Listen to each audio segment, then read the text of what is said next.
Upon arriving at the eastern gate, Chen Ping'an spotted the gatekeeper sitting on the tree stump at the gate with his legs crossed, lazily basking under the early spring sun.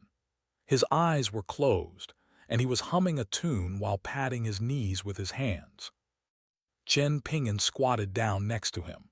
For him, it was very difficult to ask for the money that he was owed. Hence, he could only cast his gaze toward the wide path in the east in silence. It was a long and winding road that resembled a thick yellow snake. He habitually grabbed a handful of dirt and held it in his hand, massaging it slowly. In the past, he had traveled extensively around the town with Old Man Yao, carrying heavy bags that were filled to the brim with all types of things, such as machetes and hoes. Old Man Yao had taken him to many different places, and during their travels, Chen Ping'an was often made to eat dirt, which involved picking up a handful of dirt and placing it directly into his mouth before chewing it to carefully savor its flavor. Over time, Chen Ping'an became more proficient at the skill, and he was able to glean the properties of any soil that he came into contact with just by massaging it between his fingers. In fact, he became so skilled at this that all he had to do was weigh up some broken porcelain fragments on the market with his hand, and he would be able to tell which kiln the porcelain had come from, and even which master it had been fired by. Old Man Yao was a loner who could be quite inhumane at times, often beating and insulting Chen Ping'an. There was one time when Old Man Yao became so disgusted by how little talent and aptitude Chen Ping'an had that he abandoned him in the wilderness in a fit of rage before returning to the kiln alone. By the time Chen Ping'an navigated the 60 kilometers of mountain terrain back to the dragon kiln, it was already very late at night. It had been raining heavily that day, and after finally spotting a hint of light in the distance after trudging through the mud for hours, the stubborn and resilient Chen Ping'an was struck by the urge to cry for the first time. However, Chen Ping'an had never resented or hated Old Man Yao. He came from a very impoverished background and had never received an education, but he understood a principle that wasn't taught in books, which was that aside from your parents, no one in the world had a duty to be good to you, and his parents had passed away very early in his life. Chen Ping'an had the patience to stick around in silence, and it seemed that the gatekeeper could sense that he wouldn't be able to get out of this just by ignoring him. Hence, he opened his eyes and smiled as he said, "Get over it, it's just 5 copper coins.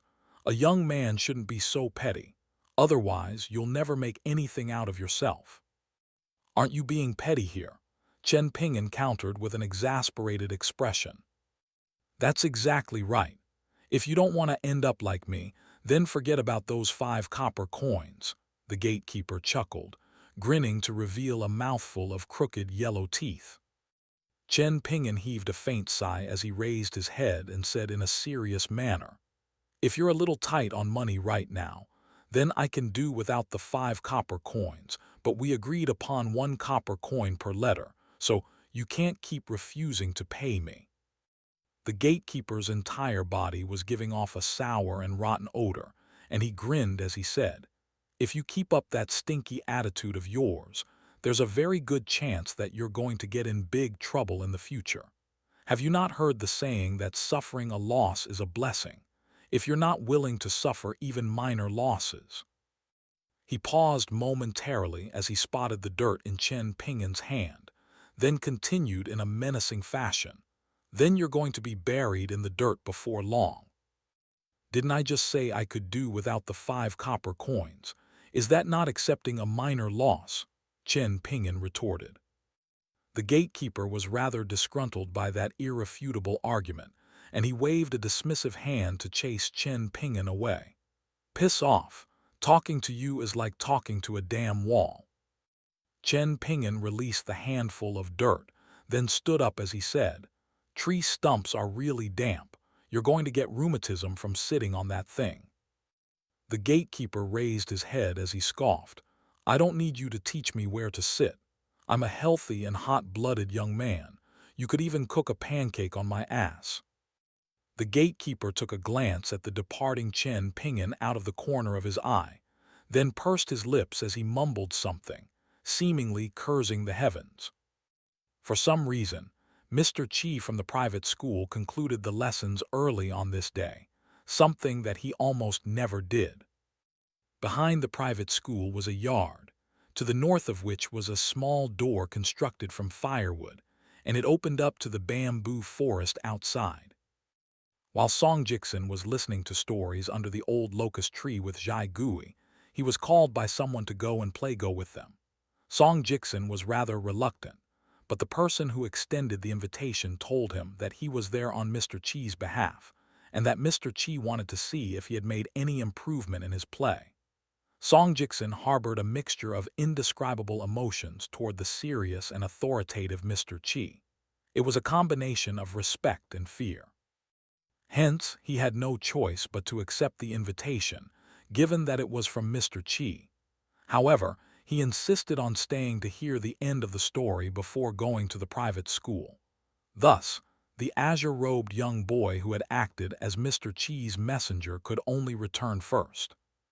Prior to his departure, he urged Song Jiksen not to be too late, nagging him with the same old spiel about how Mr. Chi was a man of rules and principles, and that he didn't like it when people were tardy and lacking in punctuality.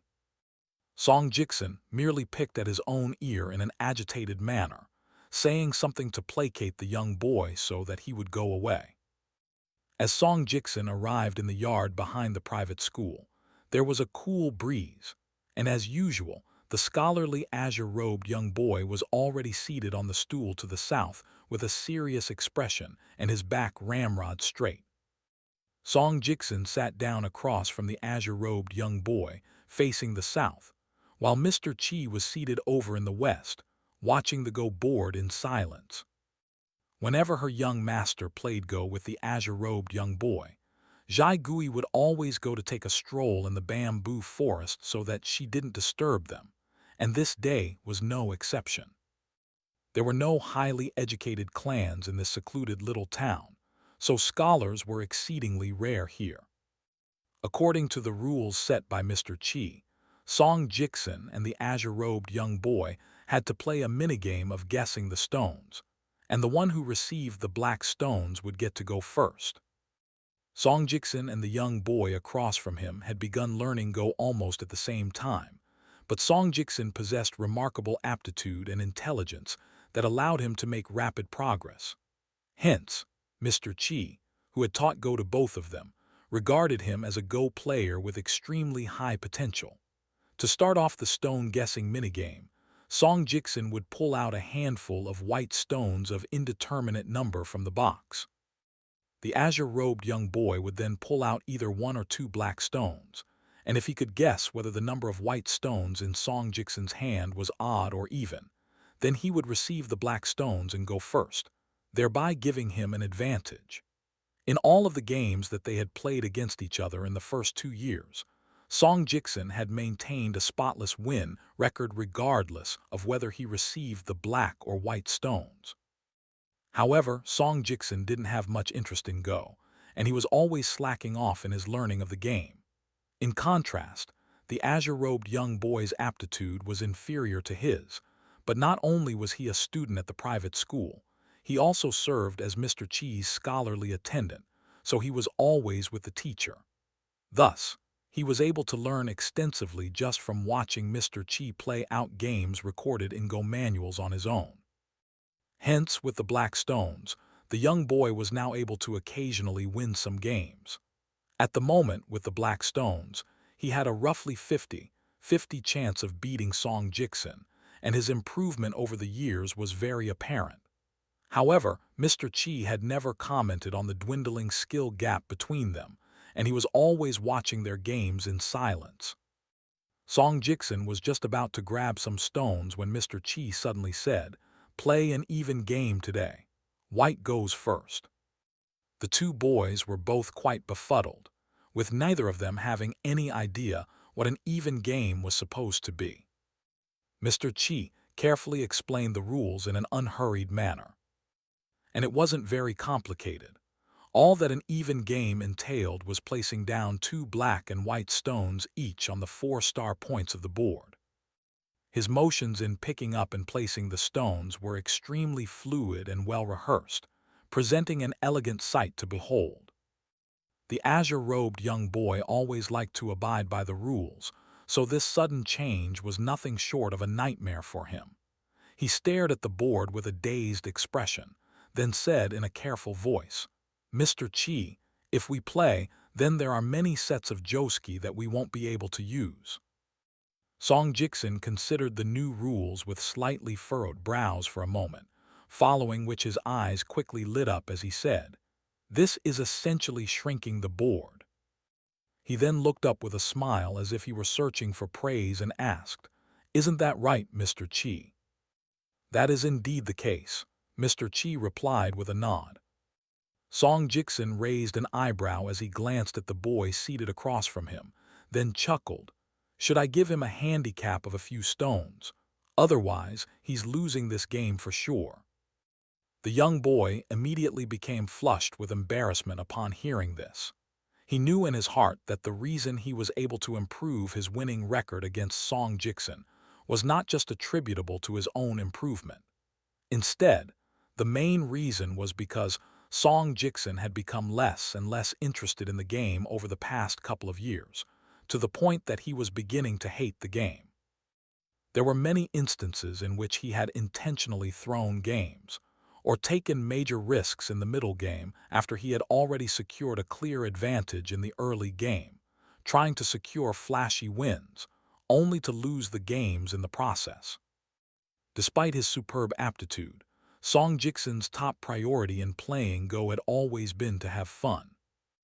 In contrast, from the moment the azure-robed young boy first picked up a Go stone, he had always been fixated on the concepts of winning and losing. Mr. Chi turned to his scholarly assistant and said, "You can go first with white." During the game, the azure-robed young boy played each turn slowly and carefully, steadily building a foundation, while Song Jiksen was playing just as rapidly as usual, going for large and expansive positions. The difference in their personalities was night and day. After only fewer than 90 turns, the azure-robed young boy suffered a catastrophic loss, and he lowered his head in silence with his lips tightly pursed. Song Jiksen's elbow was resting on the table, while his cheek was resting on his hand. At the same time, he held a stone between 2 of his fingers on his other hand, gently tapping the stone table as he stared at the position. According to the rules set by Mr. Chi, it was strictly prohibited to verbally declare one's loss, and resignation took place in the form of the silent gesture of tossing one's stones onto the table. The azure-robed young boy was extremely reluctant to admit defeat, but he still resigned. "Go and practice your calligraphy. There's no need to clean up the board. Write out the eternal character 300 times." The young boy hurriedly rose to his feet and extended a respectful bow before taking his leave. Only after the young boy was out of sight did Song Jiksen ask in a quiet voice, "Are you about to leave this place as well, sir?" The scholar nodded in response, "I will be leaving within 10 days." Song Jiksen smiled as he said, "That's good. I'll be able to see you off." The scholar hesitated momentarily, then said, "There's no need to do that. After you leave the town, make sure to keep a low profile and not draw attention to yourself. I don't have anything other than 3 elementary books, namely Principles of Life for Children, Rights and Music, and an anthology of literary essays. You can take them all. Make sure to revise them regularly. Only by repeatedly reading a book over and over again will you be able to glean its true meaning. If you can read over 10,000 books, you'll be able to write as if you were assisted by the gods. You'll understand what that means when you get to that point. As for those 3 light readings, Profound and Subtle, Tao Li Anthology, and Tales of Mountains and Seas, I encourage you to read them in your free time as well for self-cultivation." A surprised and slightly awkward look appeared on Song Jiksen's face, and he mustered up some courage as he said, It almost sounds is going to be the final time we see each other, and it feels very strange." A smile appeared on Mr. Chi's face as he said in a gentle voice, "It's not as serious as you make it out to be. Who knows where we'll meet again someday. I'm sure we'll be reunited eventually." The smile on his face made the beholder feel as if they were basking in a warm spring breeze, and he suddenly said, "Go and pay Zhao Yao a visit. It'll be an early farewell." Song Jiksen rose to his feet as he chuckled. "All right, then I'll have to trouble you to clean up the board, sir." He then rushed away gleefully, while Mr. Chi bent over to pick up the stones, seemingly in a completely haphazard fashion, but in reality, he was picking the stone up in an alternating sequence of black and white. The first stone that he picked up was the last black stone that Song Jiksen had placed, and he cleared the board in the reverse order of the sequence of moves that were played, doing so with unerring accuracy. At some point, Zhai Gui had already returned from the bamboo forest, but she was standing outside the wooden door, refraining from stepping into the yard. Without turning around, Mr. Chi said in a solemn voice, "You're on your own now." At this moment, Zhai Gui wore a dazed and timid look on her face, striking the beholder with a sense of sympathy. A hint of anger appeared on Mr. Chi's face, and he slowly turned away with a cold look in his eyes. Meanwhile, Zhai Gui was still seemingly dazed and confused, as innocent and naive as ever. Mr. Chi stood up straight like a sturdy tree in the wind, turning to the young girl with a cold sneer. "What a disgusting creature you are." The innocent look on the young girl's face slowly faded, and a cold look appeared in her eyes while a mocking sneer surfaced on her face, as if she were asking, "What ray you gonna do about it?" The two of them stared directly at one another, and it was as if a confrontation between a dragon and a serpent were taking place. Each of them was looking at the other as if they were sworn enemies.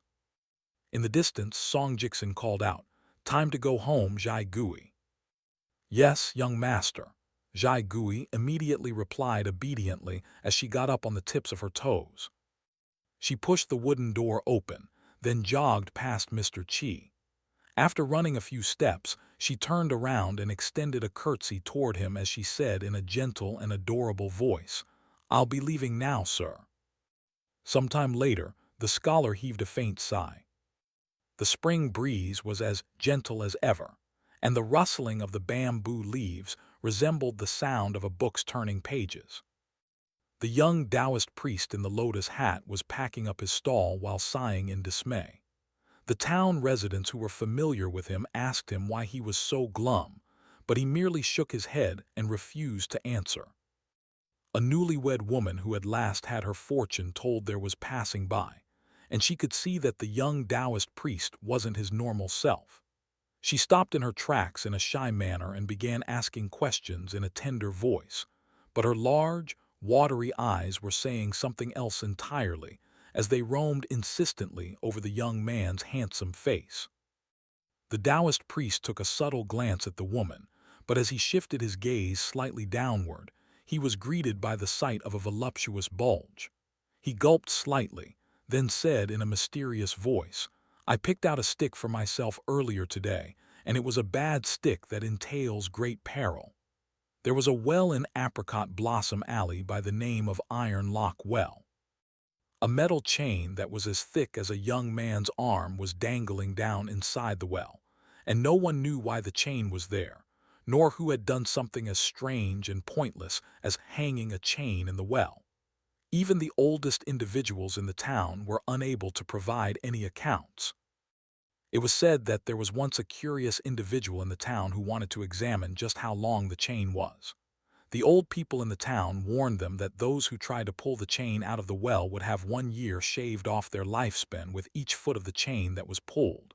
But the man paid no heed to the ominous warning. After tugging vigorously on the chain for 15 minutes, a huge pile of it had been pulled out, but there was still no end in sight. At that point, the man was already completely exhausted, and he left the pile of chain next to the well winch, proclaiming that he was going to be back the next day. and that he was determined to get to the bottom of this mystery. However, on the very same day after he returned home, he died on his bed, bleeding out of all of his orifices, and he refused to close his eyes in death. No matter what his family members tried, they were unable to get his corpse to close its eyes. In the end, an old man whose family had lived near the well for generations instructed that family to carry the corpse over to the well so that it could watch the old man return the chain back into the well. Finally, after the entire chain had sunk down into the depths, the body finally closed its eyes. An old man and a small child were slowly making their way toward the iron lock well. The child was still very young, with 2 lines of snot trailing out of his nostrils, but he could tell a very coherent and organized story, completely unlike the average rural child who had only been attending school for half a year. At this moment, the child was looking up with a pair of large eyes that resembled black grapes, and with a gentle sniffle, the 2 lines of snot retreated back into his nostrils. The child was looking at the storyteller who was carrying the large white bowl, and he said, "That's the end of my story. You're going to show me what's in your bowl now, right? Don't be in such a hurry. Let me take a seat on the edge of the well, and I'll let you look as much as you want," the old man chuckled. The child quickly issued a threat that was disguised as a friendly warning. "You can't break your promise. Otherwise, you'll die a terrible death. As soon as you reach the iron lock well, you'll immediately fall in head first, and I'm not fishing up your dead body. If that doesn't happen, then a bolt of lightning will suddenly fall from the sky and zap you into a piece of charcoal. After that, I'll pick up a rock and smash your charred remains to pieces." The old man was beginning to develop a headache as he listened to all of the vicious curses being directed at him by the child, and he hurriedly reassured, "I'll definitely let you look. Who did you learn to speak like that from?" "My mother," the child replied in a categorical manner. "Your mother must truly be an extremely fine and compassionate woman," the old man praised. The child suddenly stopped in his tracks, and his brows furrowed slightly as he asked, "You're insulting her, aren't you? I know some people like to say good things about others when they mean the exact opposite, like Song Jiksin." The old man hurriedly denied the accusation, then changed the subject as he asked, "Are there often some strange things happening in this town?" The child nodded in response. "Tell me about it," the old man prompted. The child pointed at the old man with a serious expression as he said, "There's a strange old man who goes around carrying a large white bowl, but doesn't let anyone put money into it. Even before you finished your story, my mother said that you were spinning a very confusing tale, and that you're clearly a serial fraud who makes a living off deceiving others, and that's why you were so insistent on refusing the copper coins that I tried to give you. Now show me what's in that bowl." The old man was completely dumbfounded. As it turned out, the storyteller under the old locust tree from before had asked this child to take him to Apricot Blossom Alley to see the well there.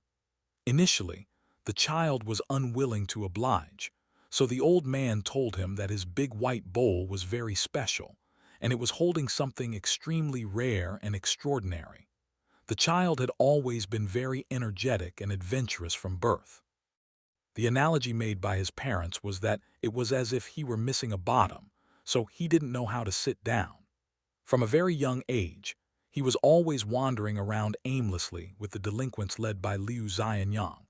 But what was quite remarkable about him was that he also had the patience to sit completely motionlessly under the scorching sun for an hour just to fish up an eel or a catfish, displaying incredible patience for someone his age. Hence, when the old man proclaimed that there was something extraordinary in his bowl, the child immediately took the bait. The old man had started off by stating that he wanted to try and lift the child to see how heavy he was, and gauge whether he weighed over 20 kilograms. Despite the strange nature of the request, the child agreed without any hesitation. In his mind, it wasn't like he was going to lose anything just from being lifted. However, much to the child's dismay and exasperation, The old man held his bowl over his left palm and tried to lift the child with all his might, using his right arm 5 or 6 times in a row, only to fail every single time.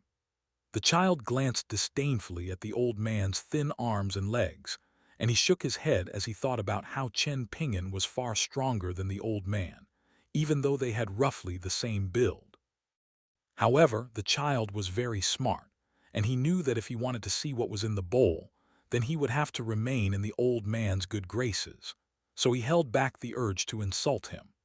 In the Clay Vase Alley and Apricot Blossom Alley area, the child could arguably rank third when it came to winning verbal altercations on the street and delivering potent insults, while Song Jikson ranked second, and the child's mother reigned supreme at the top. The old man made his way over to the well, but he didn't sit down on its edge. The well was constructed from clay bricks, and for some reason, the old man's breathing was beginning to grow heavier. The child also approached the well before jumping backward with his back facing it, and his bottom landed perfectly on the well's edge as he took a seat. The old man was terrified to see this. If the child had made even a slight misjudgment, he would have fallen into the well, and given the stories and stigma that surrounded the well, it would most likely be very difficult to even find anyone willing to fish his body up from the bottom. The old man slowly took a few steps forward, leaning down to inspect the metal chain, one end of which was bound tightly to the underside of the well winch. I wonder whose possession this prized artifact will ultimately end up in, the old man thought to himself with a myriad of emotions in his heart. He reached out his spare left hand and stared at the palm. There was a complex system of lines on his palm, but there was a brand new line that was slowly elongating, much like a lengthening crack on a piece of porcelain. For deities, observing their own palm was like observing an entire world, but for the old man, he was only looking at himself. His brows furrowed tightly as he exclaimed, "If things are already this terrible after just half a day, then what's become of them?" The child had already stood up on the edge of the well, and he had one hand on his hip while pointing at the old man with his other hand as he urged loudly, "Are you going to show me your white bowl or not? Hurry up and get down from there. I'll show you my bowl now," the old man said in an exasperated manner. The child was feeling rather skeptical, but he still jumped down from the edge of the well. The old man hesitated momentarily, following which a solemn look appeared on his face. "It seems we were fated to meet, so it's not out of the question for me to show you what this bowl can do. However, after you see it, you can't tell anyone else about it, not even your mother. If you can do that, then I'll show you. If you can't, then no matter how much you prod or insult me, I won't let you take even a single peek." The child nodded in response. "I can do that, show me." The old man made his way over to the well with a serious expression, and he looked down to find that the child was squatting on the edge of the well this time, and he was beginning to regret picking out this unruly child as his guide. The old man banished those trivial thoughts from his mind, then grabbed onto the underside of his bowl with all 5 fingers of his right hand as he faced the well. His palm then began to tilt ever so slightly to a degree that was barely detectable. The child felt as if he had already been waiting for a very long time, but no change took place in the bowl above his head, and the old man's posture also remained unchanged. Right as the lines of snot flowing out of the child's nostrils were about to reach his lips, and he was about to run out of patience, a stream of water that was as thick as a finger poured out of the bowl before silently flowing into the well. The child was furious, and he was just about to erupt into an angry tirade when he abruptly shut his mouth in surprise at what he was seeing. A short while later, the expression on his face had already turned from astonishment to confusion, and after that, a fearful look began to appear in his eyes. All of a sudden, he snapped back to his senses and jumped down from the edge of the well before fleeing toward his home. As it turned out, the amount of water that the old man had poured into the well out of his white bowl had already far exceeded the capacity of a large water vat, but there was still more water constantly pouring out of the bowl, and the child was convinced that he had seen a ghost.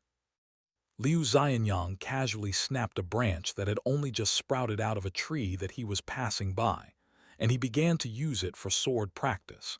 He was spinning around in circles like a wheel gone mad, raising up a massive dust cloud, and making no effort to look after the pair of new boots that he was wearing. After emerging from the town, he made his way southward.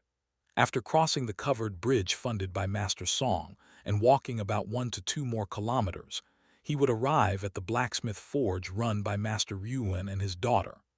Liu Xianyang had always been extremely arrogant and unruly, but it had only taken a single sentence for Master Yuan to earn his complete and utter admiration. "We came here solely to forge swords." Liu Xianyang couldn't help but get excited at just the mere thought of being able to own a real sword in the future, and he tossed the branch aside before breaking into a sprint while yelling in excitement.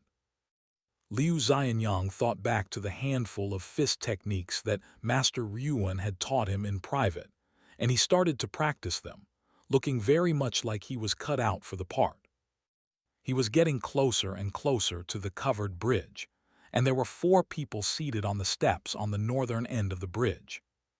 One of those was a beautiful and voluptuous woman who was holding a boy in a big red robe in her arms. His chin was raised up high as if he were a general that had just returned from a comprehensive victory in battle, while on the other side of the steps was an imposing old man with a head of white hair. The old man was in the process of consoling an angry little girl, whose skin was so fair and delicate that it was as if she were the most intricately crafted porcelain doll in this world. Her delicate skin was glittering and translucent under the sun, to the point that one could even clearly see a series of fine veins under her skin. The 2 children had just had a verbal altercation, and the little girl was on the verge of tears, while the little boy was only looking more and more triumphant. The old man was built like a small mountain, and the woman beside him gave him an apologetic look, only to be completely ignored. There was also a young man with the Lu surname standing at the foot of the steps. He was the eldest grandson of the Lu clan's leader, and his name was Lu Zhengchun. Perhaps the earth and water in certain places really did nurture the people there better than in other places. The local residents of the town were generally better looking than the people outside of the town.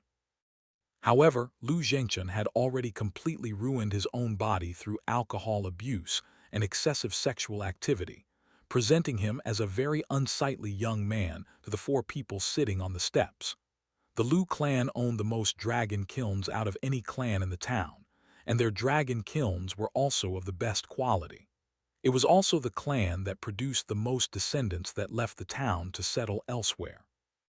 Lu Zhengchun was normally always strutting around the town as if he owned the place, but at this moment, his complexion was very pale, and he was wearing a reserved and humble expression. His entire body was also extremely tensed up, as if the slightest misstep here would lead to the execution of his entire clan. The boy was speaking in a language that was foreign to the town's residents as he said, "Mother, is the ancestor of that little worm with the Liu surname really?" He was just about to state a name when the woman hurriedly clasped a hand over his mouth. "Don't refer to people directly by their names unless it's necessary. Your father told you that many times before we came here." The boy pried the woman's hand aside with an excited look in his eyes as he lowered his voice and asked, "Has his clan really been passing down the prized armor and sword scripture for generations?" The woman stroked his head with a doting expression as she said in a gentle voice, "The Lu clan swore on half of their genealogy tree that those 2 things are still hidden in his home." The boy suddenly began to behave like a spoiled child as he urged, Mother, can we trade treasures with them? The suit of prized armor that we're trying to obtain is hideous. Think about it, Mother. If we can get our hands on that sword scripture instead, we'll be able to decapitate people with flying swords. That's way more badass than an ugly turtle shell. Before the woman had a chance to offer an explanation to the boy, the little girl next to them had already erupted into a fit of fury. How dare you even think about trying to take the most prized treasure of our mountain? We came here to take back something that rightfully belongs to us. We're not completely shameless like you. You're a bandit, a thief, a beggar, even. The boy turned to her and made a mocking face, then sneered. You said it yourself just now, you dumb lass. It's the most prized treasure of your mountain, which doesn't mean anything in my eyes. The boy suddenly stood up from the woman's lap, then looked down at the little girl with a sympathetic expression as he preached to her like a schoolteacher scolding a student. The pursuit of the great Tao is an endeavor that pits one against the natural order, so we must strive to secure every possible resource to help us on this journey. If you don't even understand such a simple concept, then how are you going to inherit your clan and uphold the teachings of your ancestors? Once every 30 years, the descendants of your son Scorch Mountain must elevate the mountain by at least 1,000 feet. Do you think that was an easy task for your father and your grandfather? The little girl was stumped by the boy's words, and she lowered her head with a defeated expression, not daring to look at him. The white-haired old man said in a serious voice, I understand that we shouldn't take offense to the words of children, but if our young mistress, Tao Heart, is tarnished by that boy's words, then you'll have to bear the consequences. The woman gave an apologetic smile, then put on a stern expression as she tugged the boy back into her arms before giving a barbed response. This is just an argument between children. There's no need to take it so seriously, Senior Yuan. Our two clans have been on friendly terms for over 1,000 years. It would be a complete travesty if that relationship were to be spoiled by such a trivial matter. However, the old man had an extremely unyielding personality, and he retorted, Our son Scorch Mountain has been around for 2,600 years, and we've always repaid those who have treated us with kindness. But similarly, we've never spared anyone who's dared to wrong us. The woman merely smiled in response and didn't argue any further. Both of them had important tasks to complete on this trip to the small town. In particular, she was taking an extremely extravagant gamble, putting her own life, the future of her son, and everything in her parental family's possession on the line. Even though the woman was dressed in very simple and unadorned attire, she was very graceful and elegant, but the uneducated residents of the town were oblivious to her refined disposition. This entire time, Lu Zhengchun stood with his back facing the steps of the covered bridge. He could still recall the first time that he had seen these esteemed guests in the Lu Manor. His younger brother was lacking in discipline and was unable to suppress his primal urges, leading him to forget their grandfather's warnings.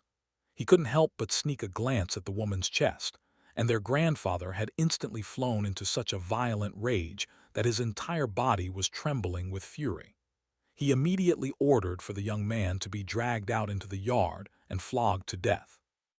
It seemed that while the flogging was taking place, his mouth had been stuffed full of cotton, so Lu Zhengchun didn't hear the agonized howls of his brother, nor did he witness the gruesome scene of his execution. Following the conclusion of their meeting with those esteemed guests, Lu Zhengchun stepped out of the room to find that all of the blood in the courtyard had already been cleaned up, and the four guests, even the pair of children, displayed no reaction to this, as if this were something completely ordinary and to be expected. In that instant, Lu Zhengchun felt as if he were in a dream. A living person from their family had just been killed. Yet it was being played off as if nothing more than a stray dog had just been executed. Just the night before, the two brothers had been drinking together, and Lu Zhengchun's younger brother had been extremely motivated and brimming with excitement, declaring that he was definitely going to become successful and bring honor to the clan, that the two of them were going to work together and make something out of themselves rather than spending their entire lives in the confines of the Lu Manor.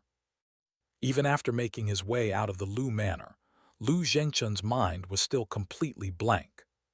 From that incident, the seed of fear was planted into his heart. Whenever any of those esteemed guests asked him anything, his voice would tremble when he answered, and whenever he took them anywhere, his legs would quiver.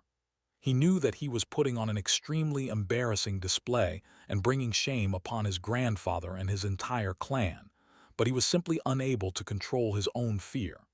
In their presence, he felt as if his entire body were constantly submerged in a glacial pit. At the end of the previous year, his grandfather had taken him and his brother into a secret chamber and informed them that the Lu clan was about to be tasked with doing something for a certain group of extremely important people. He told them that this was an enormous blessing and that they had to exercise the utmost caution when serving these people. If they could complete the assigned task successfully, then the Lu clan would dedicate the entirety of the compensation that they received from those people to nurturing and developing the two brothers. All it would take would be a nod from those eminent figures, and a path leading straight to unimaginable heights would be paved beneath their feet, and they would be blessed with unfathomable wealth and glory. It was only then that he finally understood why he and his brother had been forced to learn so many types of strange dialects from a young age. Lu Zhengchun watched as Liu Xianyang drew closer and closer to the covered bridge, and a sense of fierce resentment suddenly welled up in his heart. Liu Xianyang was nothing more than a piece of low-class scum that had once almost been beaten to death like a stray dog by him and his lackeys. If it weren't for that meddling little bastard who had run out onto the street and called for help, he and his lackeys were already preparing to enact the punishment that they had agreed upon in advance, taking off their pants to give the arrogant young man a warm shower. Even now, Lu Zhengchun still couldn't understand why these high and mighty individuals had taken such a liking to Liu Xianyang. As for certain things that they mentioned like prized armor, sword scripture, sun-scorched mountain, the great Tao to immortality, and fighting over resources and opportunities, Lu Zhengchun could understand everything, but at the same time, he had no idea what they were talking about. However, there was one thing that Lu Zhengchun knew for certain, which was that he wanted nothing more than to see Liu Xianyang die here. As for the true reason for his scorching resentment toward Liu Xianyang, he didn't dare to admit it to himself, nor did he dare to ponder the subject. Deep down in his heart, Lu Zhengchun would almost rather die than allow a piece of lowly scum like Liu Xianyang to see him, an esteemed young master of the Lu clan, acting like an obedient dog in front of others. This was just about the most humiliating thing that he could think of. Upon spotting Liu Xianyang, the woman murmured, "He's here." Liu Xianyang was still practicing his fist techniques on the way to the bridge, and with each punch that he threw, he was doing so with increasing speed and power, to the point that he was stumbling around a little from the force that he was exerting. Even though his techniques were still very rudimentary and unpolished, in the eyes of an expert, he was already displaying a knack for combining strength with subtlety, a trait that was only seen in masters. In the art of the fist, there was a fundamental mantra, which stated that those who didn't know the true meaning of the fist could train for a century and still be a novice, while those who grasped the true meaning of the fist could strike down even demons and gods. The woman was very relieved. As expected, Liu Xianyang was the person that they were looking for, and he did indeed possess remarkable aptitude. Even in immortal clans like theirs, his aptitude for cultivation was nothing to be scoffed at. Of course, in the vast world that the woman and the old man were part of, there was also no lack of prodigal cultivation talents of Liu Xianyang's caliber. The woman rose to her feet, then turned to Lu Zhengchun as she instructed, "Go and ask that young man what we would need to give him in exchange for the suit of armor and the scripture that have been passed down in his clan for generations." Lu Zhengchun turned around and extended a respectful bow, replying in that dialect that was completely unintelligible to the town's residents, "Yes, mistress." Make sure to speak to that young man with respect, and take care not to offend him," the woman added. The boy also pointed a finger at Lu Zhengchun, regarding him like a servant as he warned, "If you screw this up, I'll skin you and pull out all of your tendons, then turn your soul into a flame to light a torch. Until that torch goes out, you'll constantly be in so much agony that you'll wish you were dead." Lu Zhengchun shuddered in horror upon hearing this, and he bowed even deeper as he hurriedly replied in a fearful voice, "I'll be sure to convince him."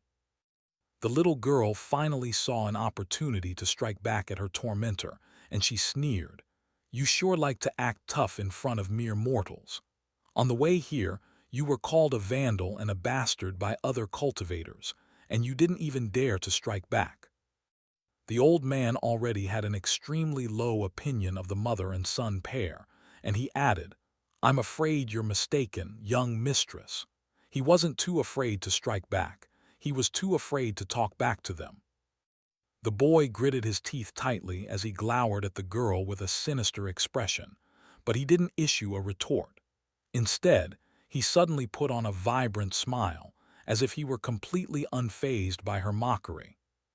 Meanwhile, the woman's gaze remained fixed on the path up ahead, and there was a tranquil and placid look on her face.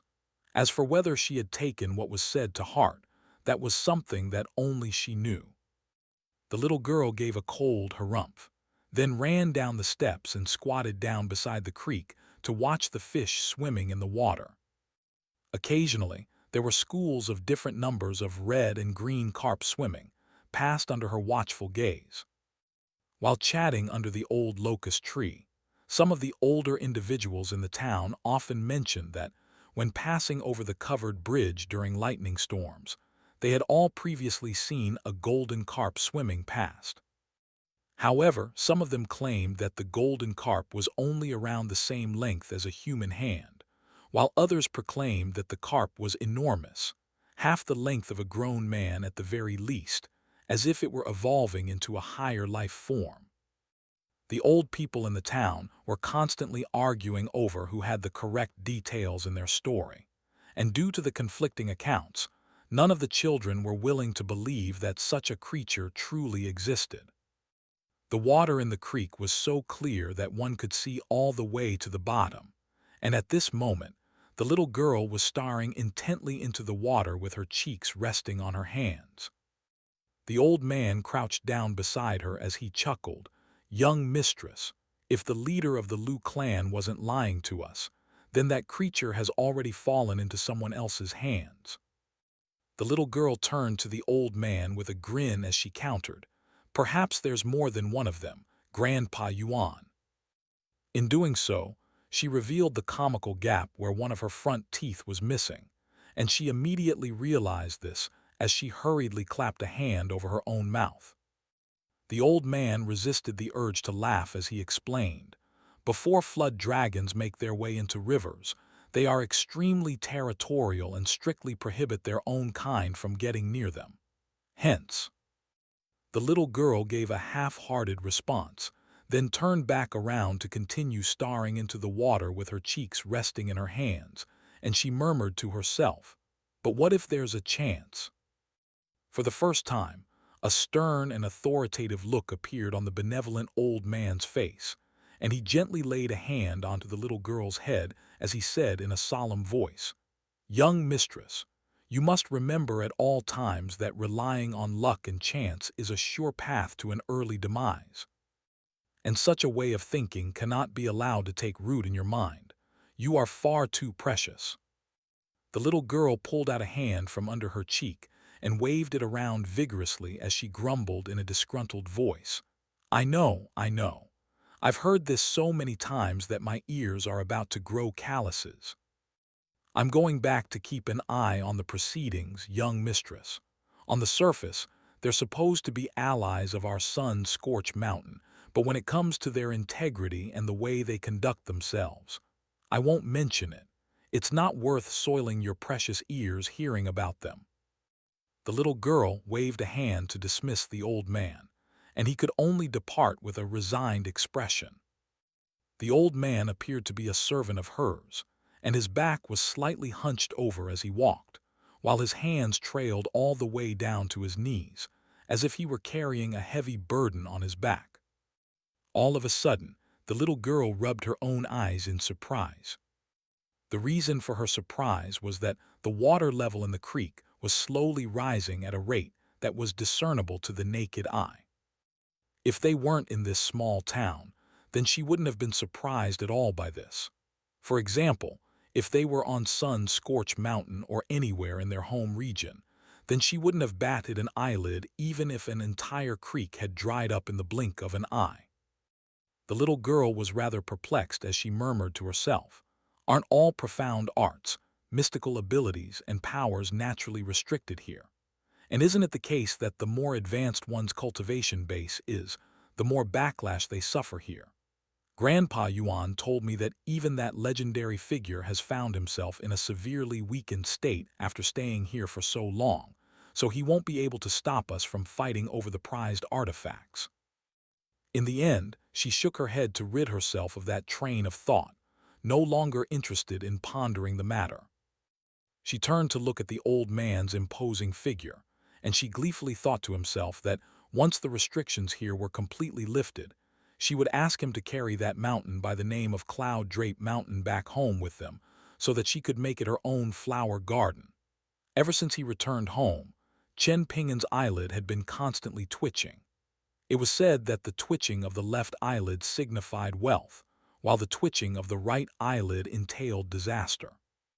He sat down onto the doorstep and began to visualize pottery molding with his hands suspended in midair, quickly entering a completely immersive state. His commendable work ethic was one reason why he always kept up with this type of visualization practice, while another very important factor was that the activity helped him stave off hunger. Hence, he had developed the habit of performing this type of practice whenever there was something on his mind. The craft of pottery firing was one that depended greatly on the will of the heavens. Prior to uncovering a piece of chinaware, no one knew whether its form, coloration, and glaze would be up to standard, and one could only take what they were given by the gods. However, prior to firing a piece of pottery, the molding process was undoubtedly extremely important. Unfortunately, Chen Pingan had always been deemed by old man Yao to be lacking in aptitude and was mostly assigned manual labor tasks like pugging. Thus, he could only watch from the side and practice molding on his own to try and develop a feel for the process. The sound of the neighboring yard's wooden gate being opened rang out, signaling the return of Song Jiksen and Jai Gui from the school. Song Jiksen lunged forward and jumped onto the wall with ease, then squatted down before spreading his hands open, releasing a bunch of fingernail-sized rocks of different colors, including white, green, and red. These completely valueless rocks of different sizes were extremely commonplace all throughout the bank of the creek in the town, and among them, the most sought-after one was a type of bright red rock that looked as if it had been soaked in chicken blood. Mr. Qi had carved a seal out of one such rock for his disciple, Zhao Yao, and Song Jiksen had taken a liking to it, offering to exchange it for something on several occasions, but he was resolutely turned down every time. Song Jiksen tossed a rock lightly through the air, and it struck Chen Pingan on the chest, but he remained completely unmoved. The next rock struck him on the forehead, but he still displayed no reaction. Song Jiksen was already accustomed to this, and he threw a collection of 7 or 8 rocks one after another. Even though Song Jiksen was trying to distract Chen Pingan from his visualization training with these rocks, he refrained from directly hitting Chen Pingan's arms and fingers as he felt like that would be going too far. After tossing all of his rocks, Song Jiksen clapped his hands together, while Chen Pingan exhaled and shook out his wrists, completely ignoring Song Jiksen. Following a brief pause, he lowered his head and curled the fingers on his left hand as if he were gripping onto an invisible burin. The skill of the jumping burin wasn't a skill that was unique to any of the old potters in the town, but anyone who saw Old Man Yao's jumping burin technique would always be full of praise and admiration. Old Man Yao had taken several disciples, but none of them truly lived up to his standards. Only after finding Liu Xianyang did he finally feel like he had found someone worthy of inheriting his skills.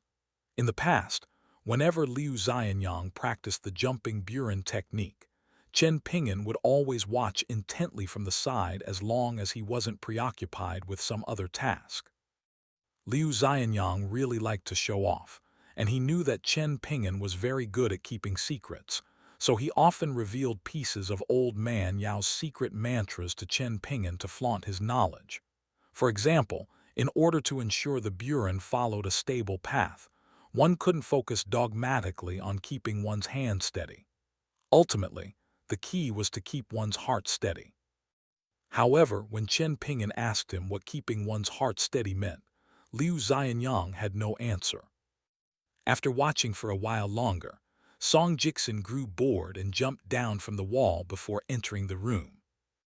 Zhai Gui was standing beside the wall, and without getting up on the tips of her toes, only half of her face was peeking out over the top of the wall. Even so, it was still possible to tell that she was going to grow up into a splendid beauty. After a moment of hesitation, she gently got up on the tips of her toes and swept her gaze over the area around Chen Ping'an before catching sight of a pair of rocks that caught her fancy. One of them was translucent and bright red, while the other one was as white as snow, and both of them had just been tossed away by Song Jixin just now. After another brief hesitation, she called out in a timid voice, "Chen Ping'an, can you pick up those 2 rocks for me? I really like them." Chen Ping'an raised his head to look at her, indicating with his eyes for her to wait for a moment, but he didn't stop what he was doing, and his hands remained as stable as ever. Zhai Gui gave a warm smile in response, presenting a stunning sight to behold, like the first green buds sprouting out of a tree branch in early spring.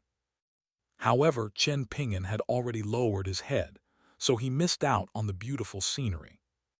The corners of her lips perked up slightly, and a hint of light surged through her eyes as if there were some type of tiny living creature swimming within them.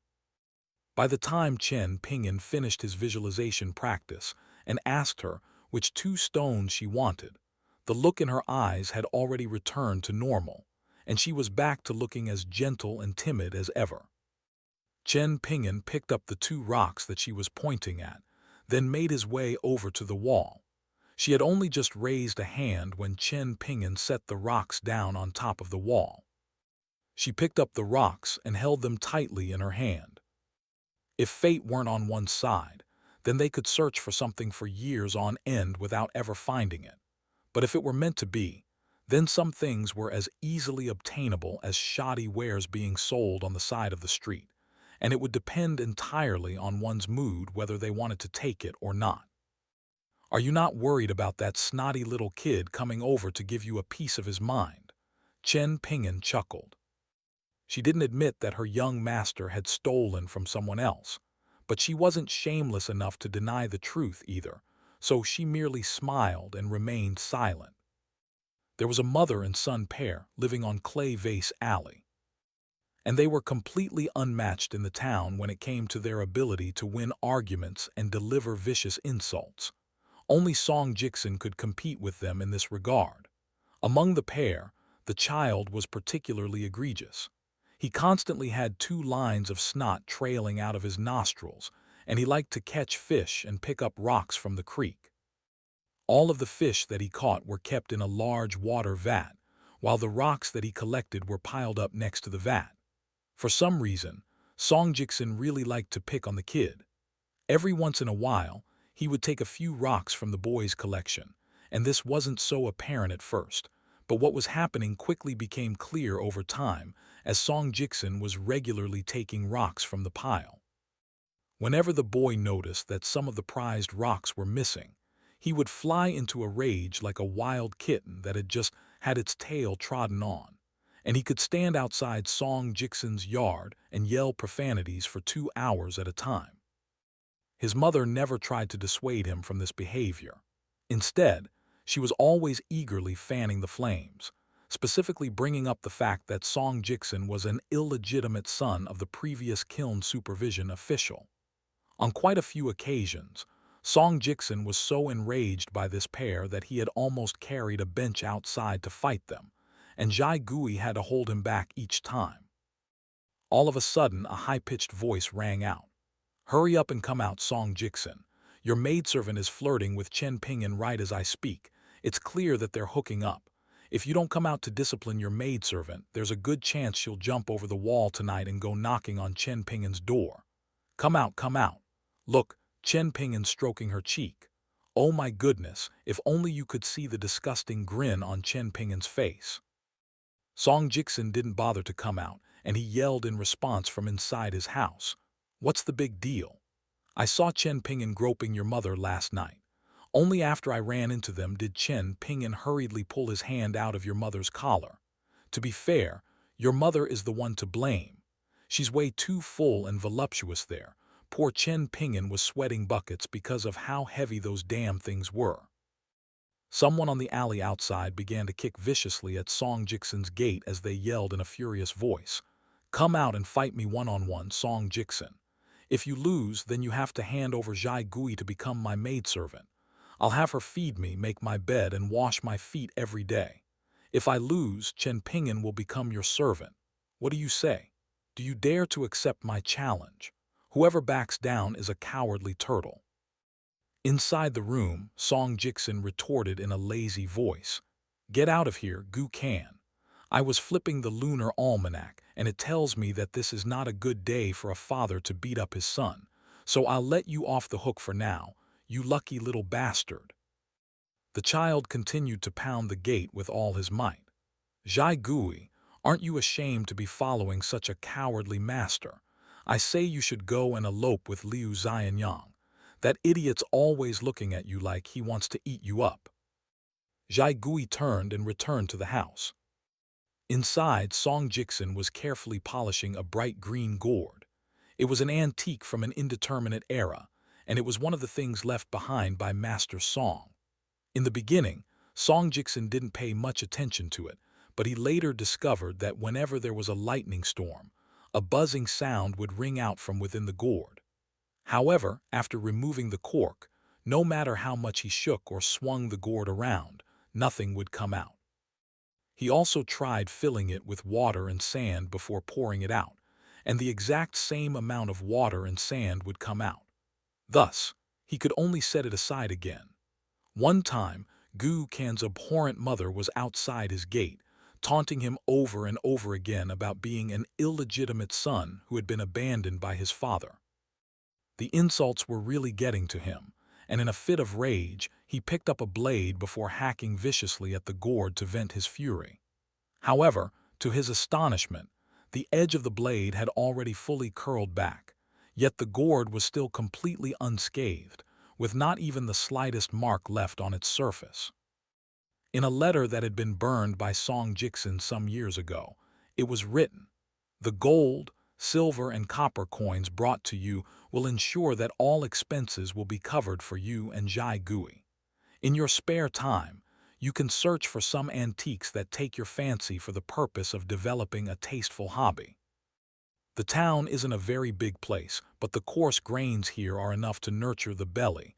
The books can nurture the mind, the scenery can nurture the eyes, and the peace and quiet can nurture the heart. From this day forth, you can only do your best and let fate decide the rest.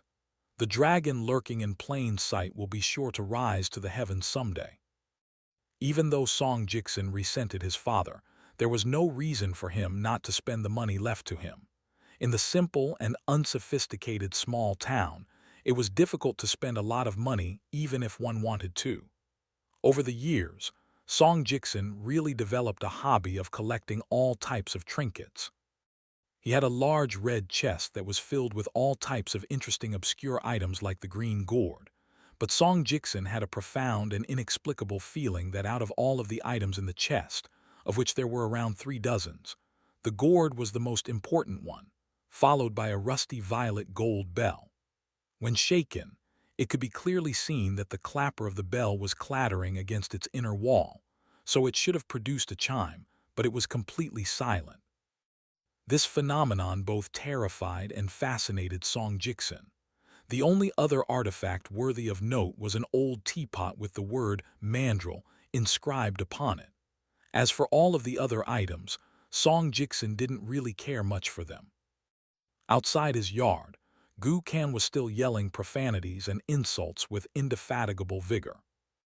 However, shortly thereafter, his voice abruptly cut off. The boy then suddenly pushed open the gate of Chen Pingin's yard before rushing inside with a panicked expression. After sliding the deadbolt across, he squatted down beside the gate before silently indicating for Chen Pingin to also squat down beside him. Chen Pingin had no idea what was happening, but he ducked down and rushed over to the boy's side, then squatted down beside him as he asked in a low voice, "What happened, Gu Kan? Did you get your mother angry again?" Gu Kan sniffled vigorously as he replied in a quiet voice, "I met a really strange person just now. He could use the white bowl in his hand to keep on pouring out water without stopping. The bowl was only this big, yet I just saw him pouring water out of it non-stop for 2 hours. As he was passing by the entrance of our clay vase alley, he seemed to have stopped. Could it be that he spotted me? I'm in so much trouble." Gu Kan used his hands to describe to Chen Pingin the size of the bowl, then patted his own chest as he panted. He almost frightened Song Jiksen's father here to death. "Are you talking about the storyteller under the locust tree?" Chen Pingin asked. Gu Kan nodded eagerly in response. "That's him. The old man doesn't have much strength in his arms, and he can't even lift me up, but that bowl of his is terrifying. Terrifying, I tell you." Gu Kan suddenly grabbed onto Chen Pingin's arm as he vowed, "I'm not lying to you this time, Chen Pingin. I swear. If I'm lying to you, then let Song Jiksen suffer a terrible death." Chen Pingin raised a finger to his lips to make a silencing gesture, and the child immediately fell silent. The sound of footsteps gradually drew closer outside, then faded into the distance. Everyone was scared of something. Prior to this, Gu Kan seemed to be completely fearless, but at this moment his face was deathly pale, and he sat down onto the ground as he rubbed his hand haphazardly over his own face. It was clear that he really was terrified of the old man. "You don't think that old bastard went to my house, do you?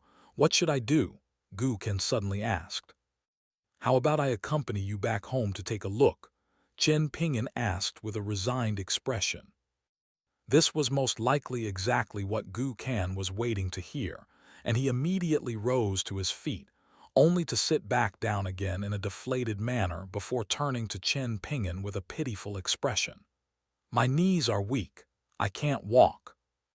Chen Pingin stood up, then bent over and grabbed onto the back of Gu Kan's collar, lifting up with one hand as he slid back the deadbolt and made his way out of the courtyard. The child's house was only around 100 meters away from Chen Pingin's, and sure enough, upon arriving there, Gu Kan spotted the old man in their courtyard, and his mother had even pulled out a stool for him to sit on. In that instant, Gu Kan felt as if the entire sky had fallen onto him, and he cowered behind Chen Pingin, hoping that Chen Pingin would protect him. Fortunately, Chen Pingin rose to the occasion, leading the way while Gu Kan trailed along behind him. Gu Kan clutched onto Chen Pingin's sleeve, and he was instilled with a surge of courage, seemingly having been emboldened by Chen Pingin's presence. The old man paid no heed to the two young boys as he sat on the stool, seemingly thinking about something, and the white bowl he was holding earlier was nowhere to be seen.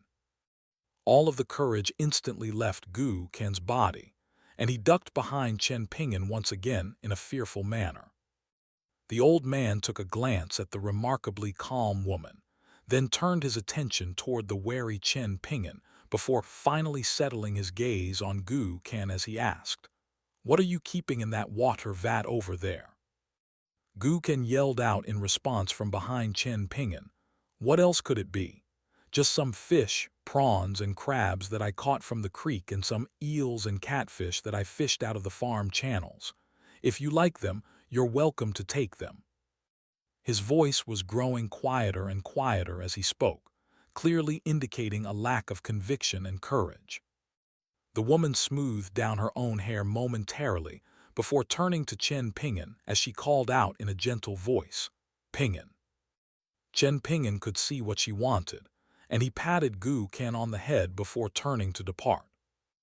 A hint of guilt surfaced in the woman's eyes as she glanced at Chen Ping'an's departing figure, but she quickly banished those thoughts and feelings as she turned to the old man and asked, "You've come a long way to get here, esteemed immortal master.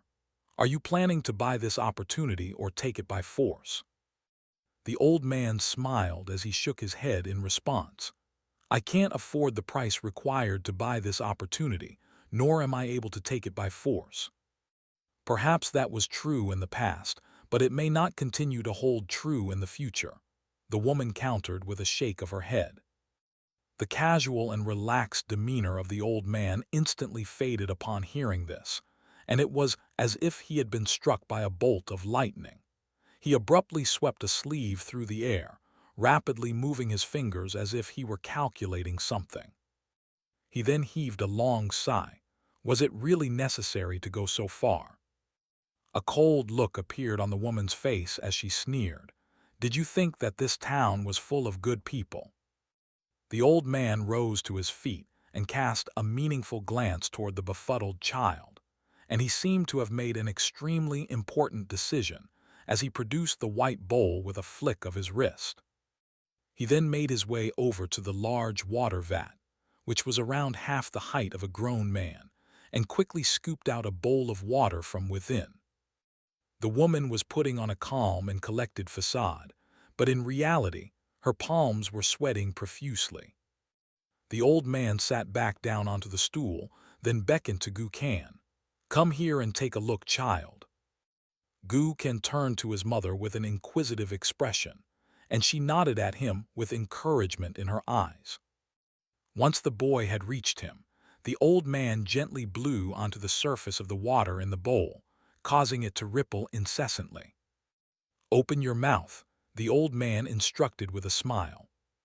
At the same time, the old man pulled out a locust leaf from somewhere on Gu Ken's body with a casual swipe of his hand. He held the leaf in between two of his fingers in a very light grip. Gu Ken reflexively opened his mouth in surprise upon seeing this, and with a flick of his finger, the bright green locust leaf vanished into Gu Ken's mouth. The boy was instantly rooted to the spot, but he then discovered that nothing seemed to feel different in his mouth. Before he had a chance to say anything, the old man pointed at the bowl sitting on the palm of his hand as he asked, "Take a good look and tell me if you see anything." Guken stared into the bowl with wide eyes, and first, he saw an extremely tiny black spot.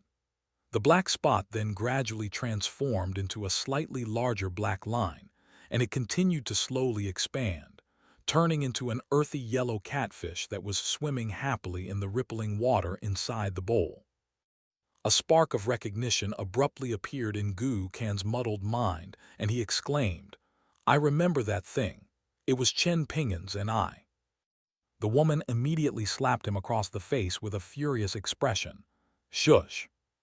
The old man wasn't surprised by this at all, and he said in an indifferent voice, "We cultivate for the sake of immortality, which is already an endeavor that goes against the natural order, so fighting over resources and opportunities to aid us on that path is nothing to be frowned upon. There's no need to be so nervous. What rightfully belongs to your son will come to him no matter what, and what doesn't belong to that young boy will ultimately not fall in his possession." Gu Ken weighed less than 40 kilograms, but his aptitude was incredibly heavy. The old man had gone out of his way earlier to perform a secret technique that had been passed down for generations, one that allowed him to gauge the weight of the cultivation aptitude in others. The fact that he was unable to lift up Gu Ken while using this secret technique was a testament to the boy's exceptional aptitude, and that was why he was going to accept the boy as his disciple. Otherwise, a child of his age with such a prized entity in his possession would be bringing nothing but disaster upon himself. A carefree smile appeared on the old man's face, but his eyes were as cold as ice as he said, "Of course, even if it did originally belong to that boy, what does it matter? Now that I'm here, it no longer belongs to him." Gukan's teeth began to chatter, and he was suddenly feeling very cold. In contrast, the woman was looking very relieved. The old man put on a kind and benevolent expression once again as he said, "My child, this bowl contains the water of an entire river, and now there's a little flood dragon inside it. From this point onward, you will be a direct disciple to me. I am a true lord, and I'm only half a step away from becoming a sect-founding patriarch, albeit only for a lower sect. In the future, you'll come to understand the significance of concepts like true lords and sect founding. I assure you that those concepts hold more weight than the water of the entire river in this bowl." All of a sudden, Gukan burst into tears. "This isn't right. That thing belongs to Chen Ping'an." The woman became even more furious, and she raised her hand to discipline her foolish child again, but the old man waved a hand to stop her. He smiled as he said in a nonchalant manner, "It's not necessarily a bad thing that he has such a kind heart." Gukan lowered his head and used the back of his hand to wipe at his tears and snot, while the woman turned to the old man in silence. The old man nodded as he gave her a meaningful smile, and both of them understood one another, so there was no need for further words. Upon raising his head, Gukan discovered that his mother and this master of his that had suddenly popped up out of nowhere both had faint smiles on their faces.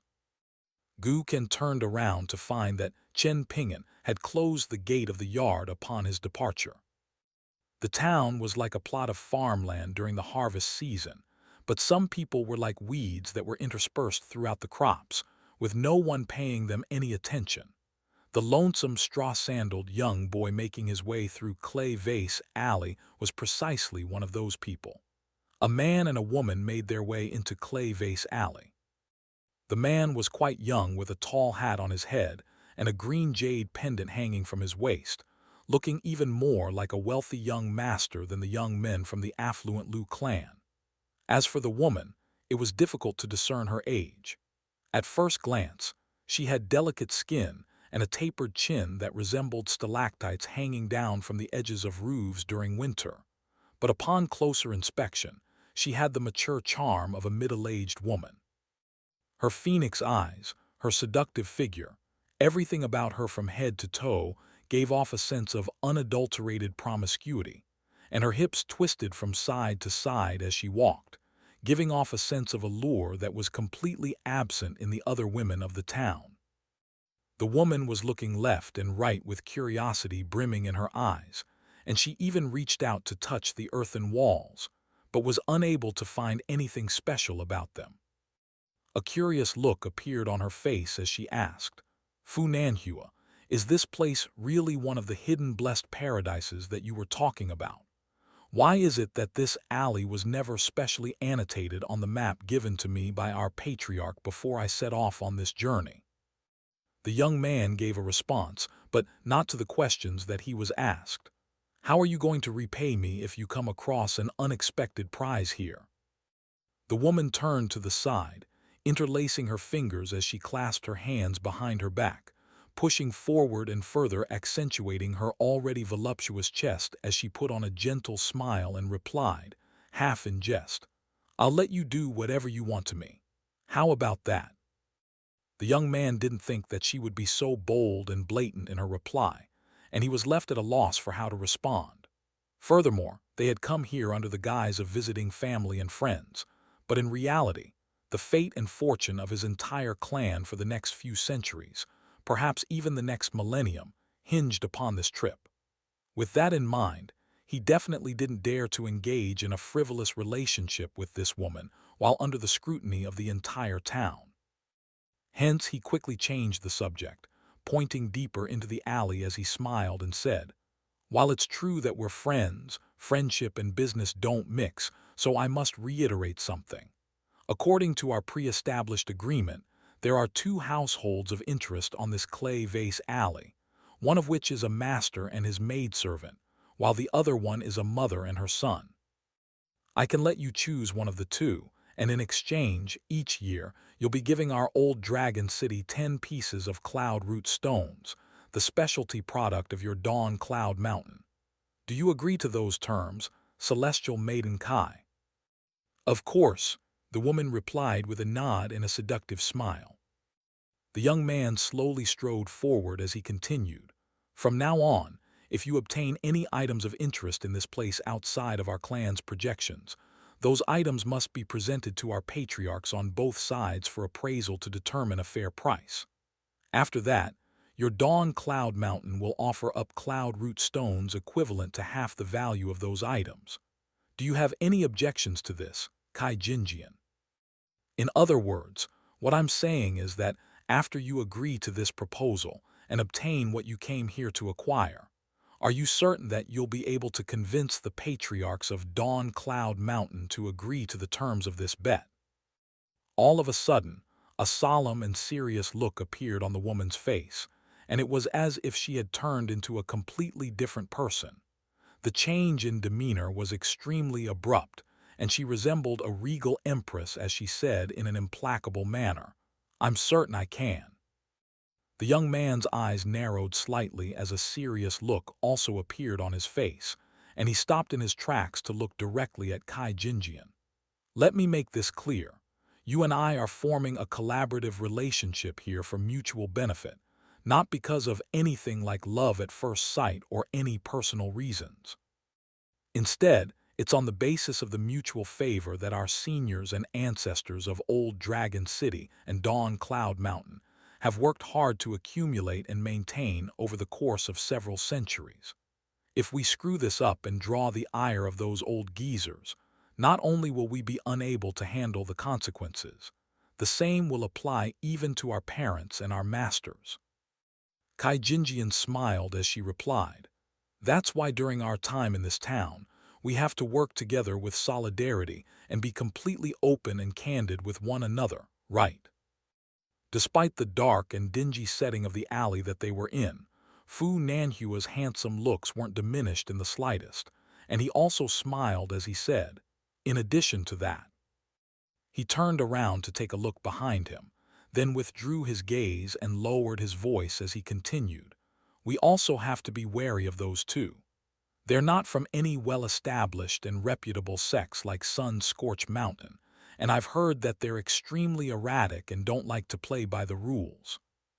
Kai Jinjian narrowed her eyes, and even though she wasn't speaking, her expressive eyes were doing the talking for her, as if they were saying, "That's why I chose you." Fu Nanhua continued in a low voice, "Let's go. There may be a sage controlling this place to balance out all forces, but it's still best to be careful so that we don't end up meeting an unexpected demise in a place. In any case, whether we'll be able to soar to greater heights will hinge on the success of this trip." Elsewhere, Fu Nanhua was an extremely renowned prodigy, and his heart was becoming more and more resolute as he spoke. "The great Tao is there for my taking, and I'll eliminate anyone who dares to get in my way, even if they are immortals or gods." He cast his gaze deeper into the alley, and he spotted a thin young boy approaching them from afar. This was their second encounter. Fu Nanhua and Kan Jinjian continued onward at a leisurely pace, resembling a godly couple who were taking a vacation in the mortal realm. Kai Jinjian also spotted the young boy, and she remarked with an intrigued expression, "This is already the second time we've run into him. Could it be that he's also—" Even though her voice trailed off before she finished her sentence, Fu Nanhua knew what she wanted to say, and an amused look appeared on his face as he scoffed, "Let's be realistic here, celestial maiden Kai. There are over 600 households here, and if we count the servants of the 10 affluent clans as well, that amounts to a population of close to 5,000 people. No matter how remarkable this town is for producing prodigies, all of the top prodigies with exceptional aptitude have already been split up and taken by the almighty figures above us. We're only able to pick up some scraps because, for some reason or another, those almighty figures have intentionally left some for us." A self-deprecating smile also appeared on Kai Jinjian's face, and she felt rather embarrassed for her own naive optimism. After a brief hesitation, she said, "I don't know what your seniors told you, but my father told me that after entering this place, if I encounter anyone that strikes me with a sense of foreboding, I must actively avoid them and avoid provoking them at all costs. This may only be a small town, but it's like a small puddle that appears to be innocuous from the outside, but actually holds unfathomably deep water. Those who strike us with a sense of foreboding are most likely going to be our opponents that we'll be competing with in our search for treasures in this town. As for those who evoke a sense of affinity within us, those are people who are most likely blessed with fortune and can potentially present opportunities for us to further ourselves. All we have to do is refrain from killing people as much as possible and avoid breaking those old rules that are set in stone.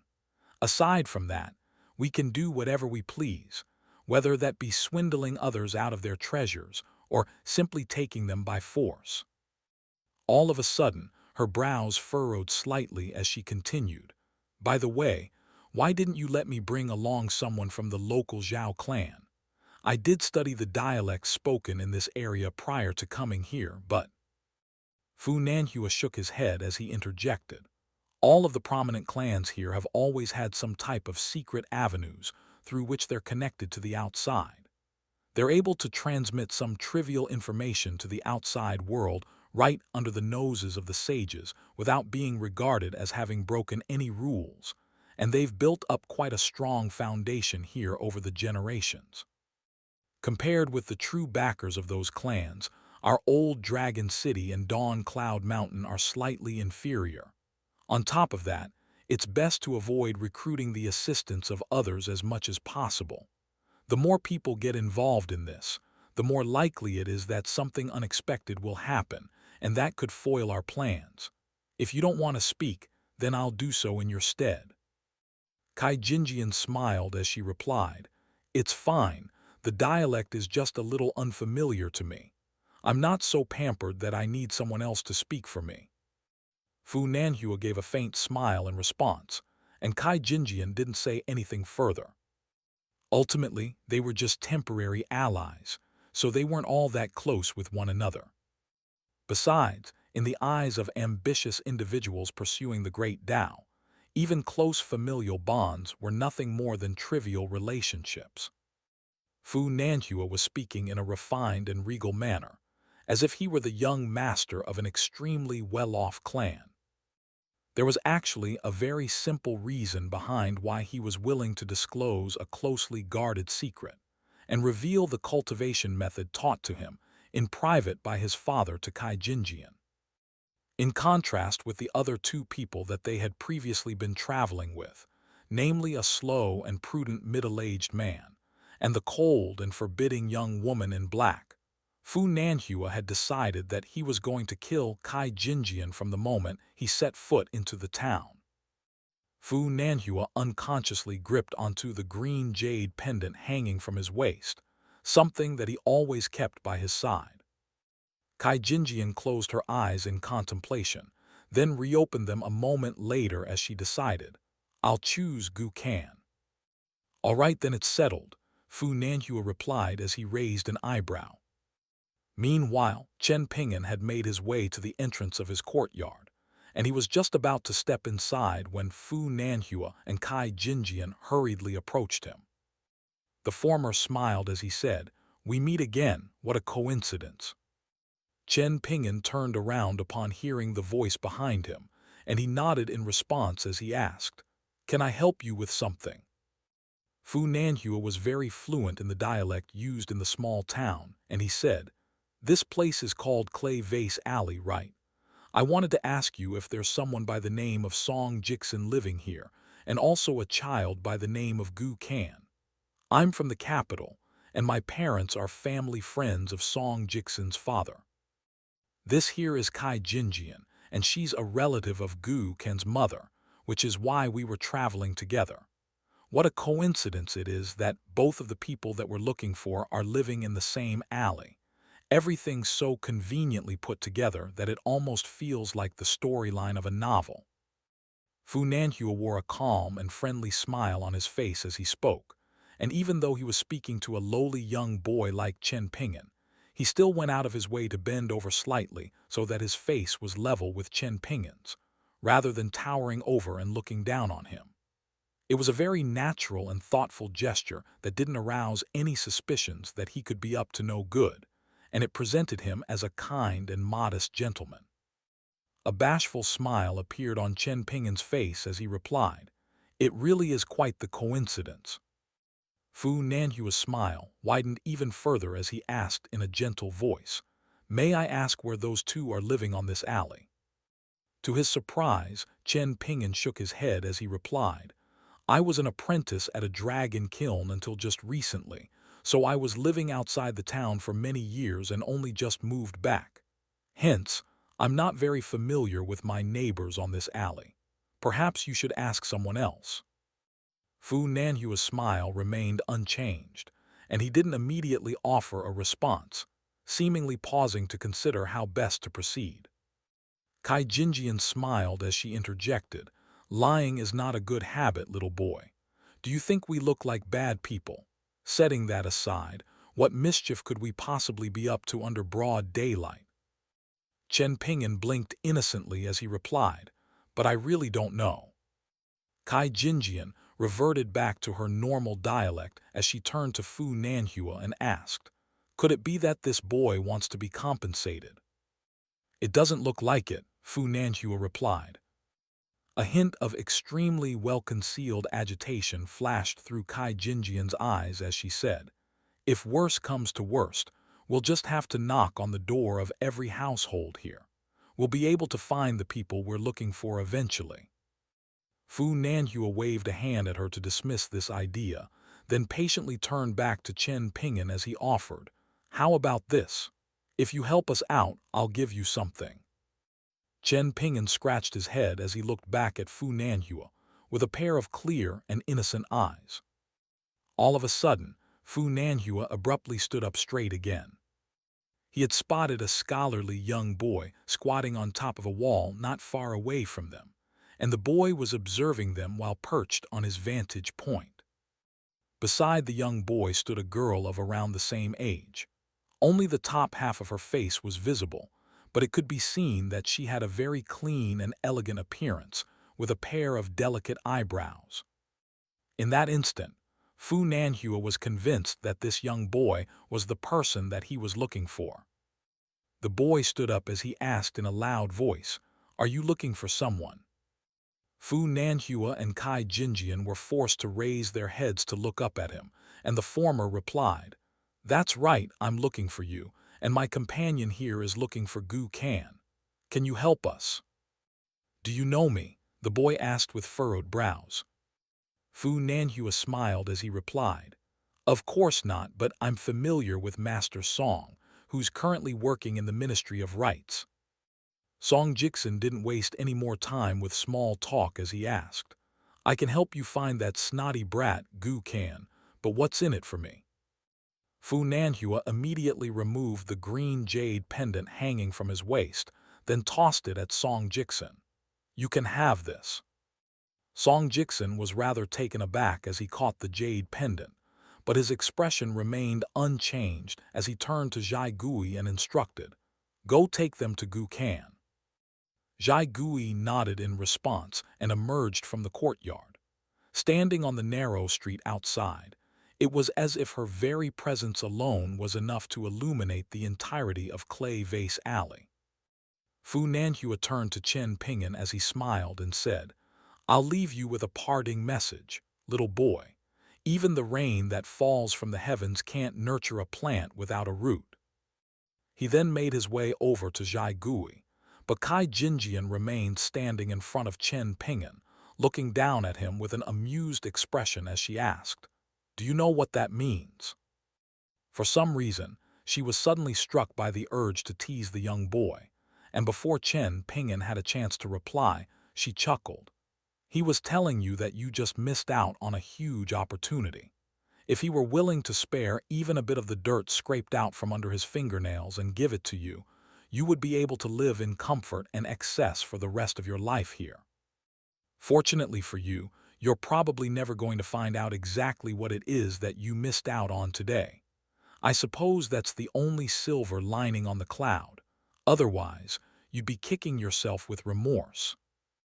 Fu Nanhua could hear what she was saying, and he felt like her words were completely wasted on the young boy, who clearly had no idea what she was talking about.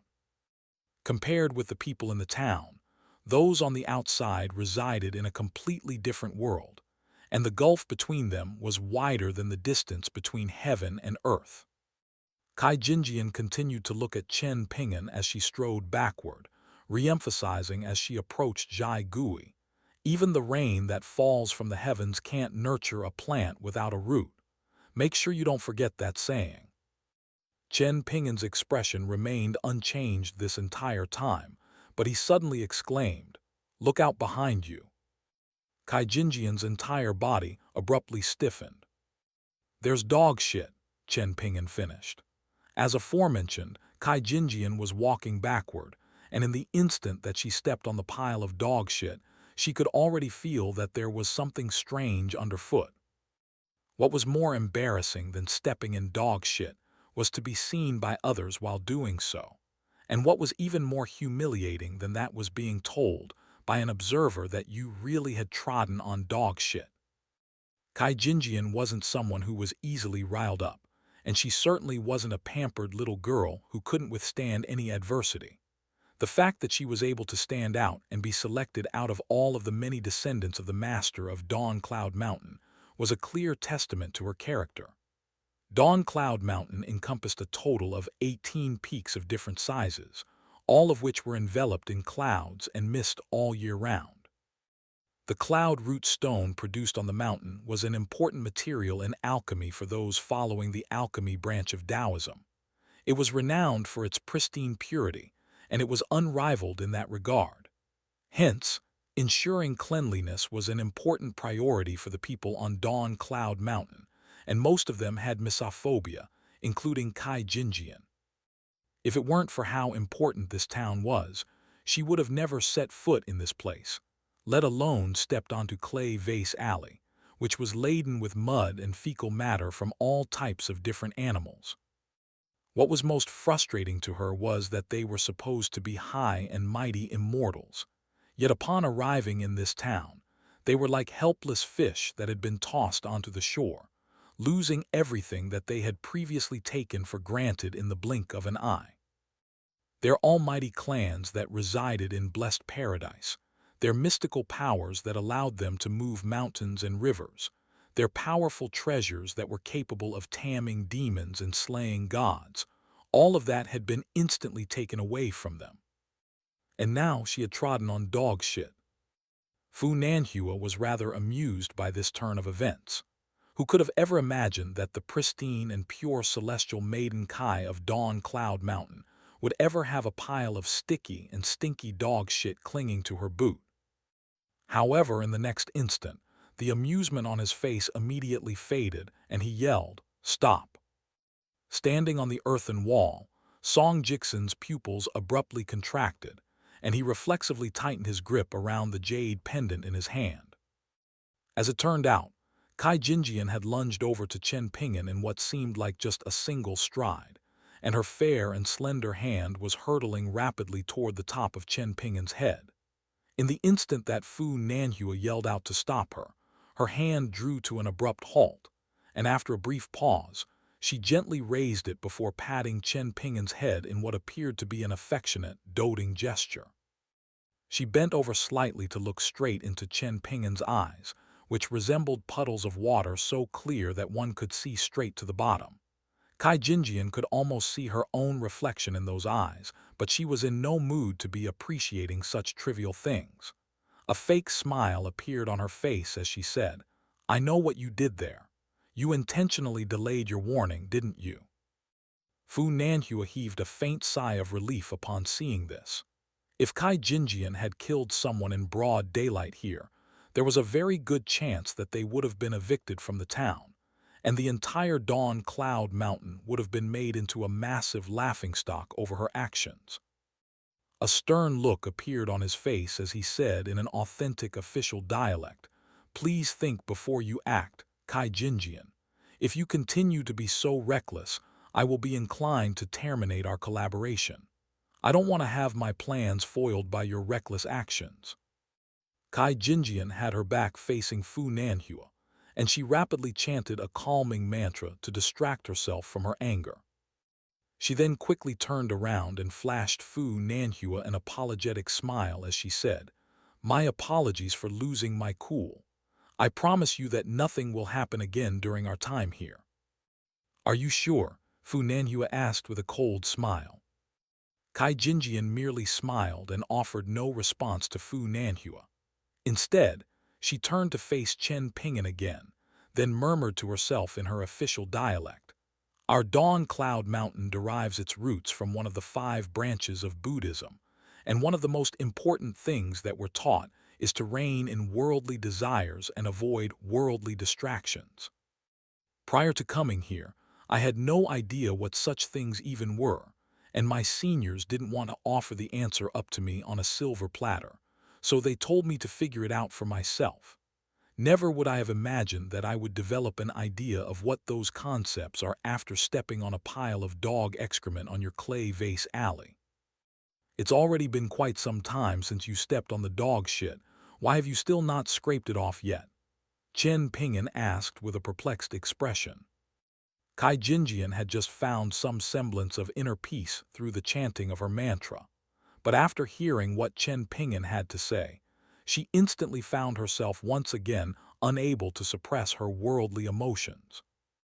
A furious look appeared on her face, but Fu Nanhua's warning was still fresh in her mind, so she could only prod Chen Ping'an's forehead firmly with her finger to vent her fury, glowering angrily at him as she said, "Have you not been taught those who are insolent will meet an early demise, and those who are vitriolic will lose all their good fortune?"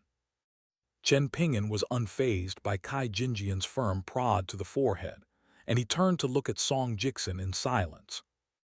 Song Jixin immediately flared with rage upon seeing this. "Why are you looking at me, Chen Ping'an? Are you trying to imply something?"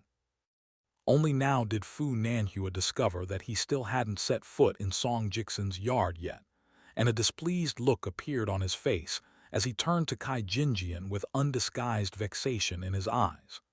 To think that there would be someone in this world who would be delayed in their pursuit of the great Tao all because they had trodden on some dog shit. Never have I seen anyone so foolish. In a remarkable display of restraint, Kai Jinjian remained calm and collected despite Fu Nanhua's insult, and she took one final glance at Chen Ping'an before turning to depart. All of a sudden, Chen Ping'an remarked, "You have very long eyelashes, big sister. How dare a lowly ant like him take liberties with me?" Kai Jinjian was furious, and she immediately turned around, deciding there and then that she was going to teach this filthy mud a lesson. In her eyes, Chen Ping'an appeared to be honest and innocent on the outside, but in reality he was as sly and cunning as a fox. Even though she was extremely restricted upon entering this place, temporarily unable to use any of her treasures and abilities, she had reaped the benefits of cultivating from a young age. Her physical constitution was constantly being enhanced through her cultivation, and the effects weren't very pronounced, far less so than the fruits one could expect to reap from specializing in martial arts training. But she was still more than sufficiently equipped to deal with a young boy who had grown up his entire life in this rural town. All she had to do was target some of the important acupoints on his body to strike him down with a series of ailments that would lead to an early demise, and it would have been an incredibly simple task. But as she peered into the dim alley, all she saw was a tanned face and a pair of bright eyes looking back at her. Kai Jinjian's eyes immediately lit up upon seeing this, following which the sympathy innately present in women welled up in her heart. The sympathy in her eyes then gradually faded as a bright smile appeared on her face, and she was struck by a sense of enlightenment. This was a perfect opportunity for her to overcome an internal demon. Ever since Dawn Cloud Mountain was founded by Patriarch Dawn Cloud, an idea had always been championed, which was that the beginning and end of every fated meeting was a tribulation-transcending experience. Of course, there was no set method for transcending these tribulations, and it was required for the transcender to work out solutions on their own. Kai Jinjian was currently in one of these exact situations. She felt like she had identified the worldly distraction that she had to suppress, and it was none other than the young boy before her. Thus, she raised her palm once again before placing it over Chen Ping'an's chest, then gently pressed down on it. That sequence of movements was performed extremely quickly and smoothly, and even though Chen Ping'an had reacted by taking a half-step backward, he was still unable to avoid Kai Jinjian's palm. Fu Nanhua was staring intently at Kai Jinjian's seductive figure, but not only did he not feel even the slightest hint of attraction or entrancement, his heart was filled with murderous rage. He forcibly suppressed his killing intent as he yelled in a furious voice. That tap on the forehead alone was enough to constantly rack him with ailments for the rest of his life. Surely such a punishment was already sufficient. Why did you go even further? Have you lost your mind, Kai Jinjian? Are you really going to abandon your pursuit of the great Tao, just to exact vengeance on a filthy stray mutt? Kai Jinjian paid no heed to his accusations, and Fu Nanhua lowered his voice as he recovered his composure and sneered. To think that the vastly renowned Kai Jinjian of Dawn Cloud Mountain would be so petty that she would willingly stoop to the same level as an uneducated youth. Are you not embarrassed by your actions? Kai Jinjian turned to him with a smile as she replied, "This alley is truly a blessed place for me. I didn't think that I would stumble upon a fated opportunity even during such a chance encounter. It's nowhere near enough to make a significant difference, but it's certainly a great omen. I have even more confidence in that boy by the name of Gu Ken now." Fu Nanhua was rather taken aback to hear this. Did she really just attain some type of enlightenment just now? Kai Jinjian raised her foot to inspect the disgusting fecal matter clinging to her boot, and she chuckled. Come to think of it, this was the thing that bestowed this fated opportunity upon me. Song Jixin wore an uncertain expression, and it was impossible to tell what he was thinking. Meanwhile, Zhai Gui remained standing on the spot in silence, but all of a sudden, a pair of golden pupils appeared in each of her eyes, only to vanish just as abruptly as they had appeared. Fu Nanhua seemed to have vaguely detected this, and he immediately turned around to inspect his surroundings, but was unable to find anything worthy of note. In the end, he briefly scrutinized Zhai Gui, but didn't discover anything amiss either. Thus, he could only chalk that inexplicable sense of discomfort that he had just felt down to Kai Jinjian's reckless actions, which had to have drawn the scrutiny of the sage in the town. Kai Jinjian was in a much better mood than before, and as a result, she was able to comb through many of the trains of thought that had previously stagnated in her mind. This was not just some insignificant opportunity. There were a couple of reasons for her trip to this small town, the first of which was that Dawn Cloud Mountain required a sufficiently powerful immortal treasure to hold in the fortune of the sect, which had been constantly seeping out of late. Furthermore, she also needed to succeed on this trip in order to solidify her status as the heir to the position of Mountain Master. Otherwise, she would have immediately left this godforsaken place and returned to Dawn Cloud Mountain to go into seclusion for a decade or two. Kai Jinjian began to make her way toward Zhai Gui, but right at this moment, Chen Ping'an suddenly asked, "Did you do something to me just now?" "You're being too paranoid, kid," Kai Jinjian replied without even turning her head. Chen Ping'an fell silent upon hearing this, but Kai Jinjian suddenly turned to him with a smile as she declared, "You only have half a year left to live at most." Chen Ping'an was dumbfounded by this sudden revelation, and Kai Jinjian was very amused to see this. I was just kidding. I didn't think you would actually believe me. Chen Ping'an smiled in response. In that instant, a hint of disdain welled up in the hearts of both Fu Nanhua and Kai Jinjian. In their eyes, Chen Ping'an was nothing more than an ignorant and powerless ant. Song Jixin was watching the unfolding scene while squatting on top of the wall, and he was massaging his own temples with a serious look on his face, an expression that was quite rare for him. Even though Kai Jinjian had already gone to find Gu Kan with Zhai Gui, and Chen Ping'an had also returned to his own courtyard, the observant Song Jixin remained squatting on the wall in a daze. He could see that there was a thin young boy standing on Clay Vase Alley, and he looked on at Kai Jinjian's parting figure for a while before quickly withdrawing his gaze. He then made his way to the gate of his own courtyard, but the gate refused to open even as he pushed on it insistently. Song Jixin really detested this feeling. In his eyes, Chen Ping'an was completely unremarkable in every way, but sometimes he was like a rock in a latrine. If it weren't moved, then it would get in the way, but moving it required one to get their hands dirty. Song Jixin was so caught up in his own thoughts that he failed to hear what Fu Nanhua was saying behind him, and thus, Fu Nanhua was forced to repeat himself. Song Jixin, did you know that there's a type of people in this world that are completely different from the likes of you and that boy? Song Jixin finally returned to his senses, and he remained squatting on top of the wall as he turned around to look down at Fu Nanhua, replying in an indifferent voice, I do.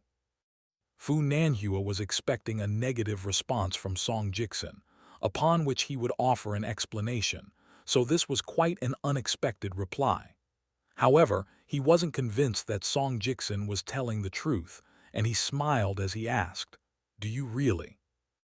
A cold look appeared in Song Jixin's eyes as he sneered. You want to tell me that there are people who can bring the dead back to life, who can live for all of eternity, and possess limitless power, right? Fu Nanhua nodded in response with a pleased expression. It looks like, in some sense, you and I can be considered to be fellow Taoists. Song Jixin took a glance at the gate of the neighboring courtyard out of the corner of his eyes, seemingly rather distracted. Fu Nanhua declared in a candid manner, Seeing as you're already knowledgeable about such matters, I won't waste any more of our time. Regardless of what you have, as long as you're willing to sell it, just state a price, and I'll buy it even if I have to sell everything that I own. Song Jixin was rather perplexed. I can tell that you possess a loftier status in your clan than that woman does in hers. So why is it that she was treating that boy with such disdain just now, yet you're willing to treat you as an equal? Fu Nanhua asked, concluding Song Jixin's sentence for him. Song Jixin nodded in response as he praised, You're a pretty smart guy. It's always easier talking with smart people. Even though Song Jixin was physically looking down at him and speaking to him in a rather condescending fashion, Fu Nanhua remained completely unbothered. In stark contrast with Kai Jinjian, who had regarded Chen Ping'an as nothing more than a mere ant, not only did Fu Nanhua feel a sense of intimacy toward Song Jixin, he also felt an inexplicable sense of awe and veneration toward Clay Vase Alley as a whole. Hence, Fu Nanhua was truly regarding Song Jixin as his equal. On the path to pursuing the great Tao, the further one advanced, the less significance there was in things like status, gender, age, and other factors. Song Jixin jumped down from the wall, then said in a low voice, Let's talk inside. Fu Nanhua nodded in response, After you.